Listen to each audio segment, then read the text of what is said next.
Restricted us to 2 questions, but I will just take 1 question, very small one, and then an advice.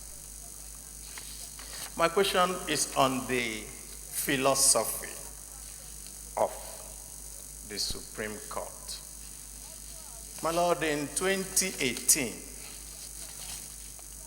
Akeredolu versus Abraham, I can quote the Supreme Court, if you permit me.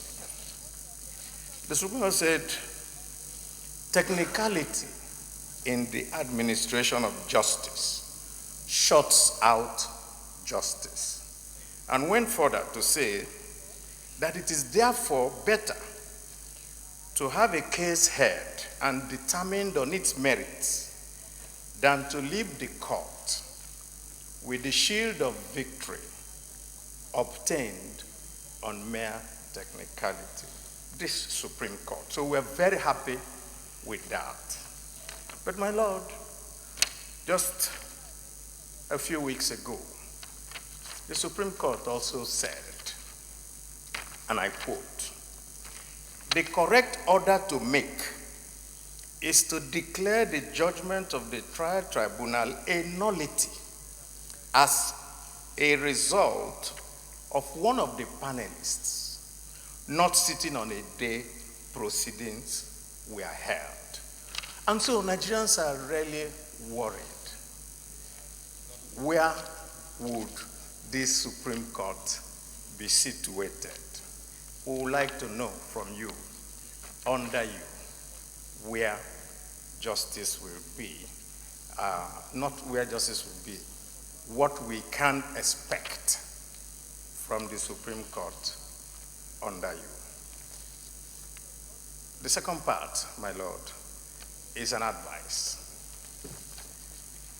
The country is in very serious trouble, and we all know.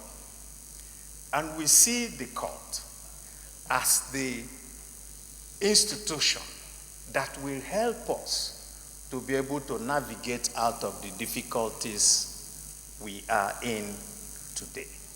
And so, my advice, my Lord, is that this Supreme Court under you must continue to put Nigeria before any other thing, so that we can have a country. Because if we don't have a country, there will be no Senate, there will be no Supreme Court, there will be nothing except a Somalia situation, and we don't want that.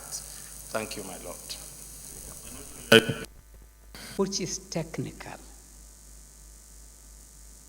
In my definition, it is something that is not usual, that may sometimes defy all the norms known to a normal thing. It may be technical. Now, we have technicalities in our laws, and this is because these laws that we have inherited, we inherited them from the British. The British people have, for quite centuries ago, introduced what is known as technicalities in their laws. Now, if something is technical, it is in a way given a leeway for double interpretation.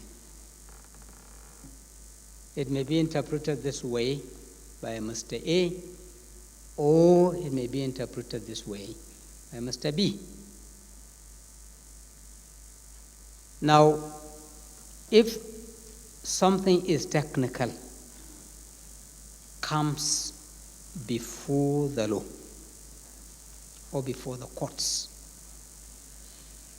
what we normally do at the trial court is we ask people who are expert in that field to come and testify. We rely on their testimony because they are experts in that field. Ask me anything on aeroplane, I don't know. Ask me to drive an aeroplane, I am sure if you are a passenger and they told you that that flight is going to be driven by Honorable Justice Ibrahim Tanko, I am sure you'll get out of the plane. Because it is something that requires technicality. And if I have any technicality, my technicality will only be limited to law.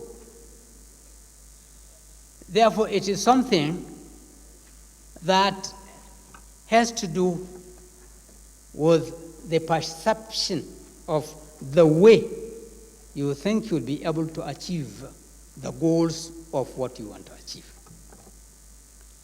Several of our laws are dependent on technicalities. But remember, when we come, we have what is known as rules of interpretation. We resort to rules of interpretation. There are several rules of interpretation. Those of us who are lawyers here, no, there are several rules of interpretation. So we resort to that one. And it is through that we resolve the problem that is technically raised. So that is the answer. Now, on the second one,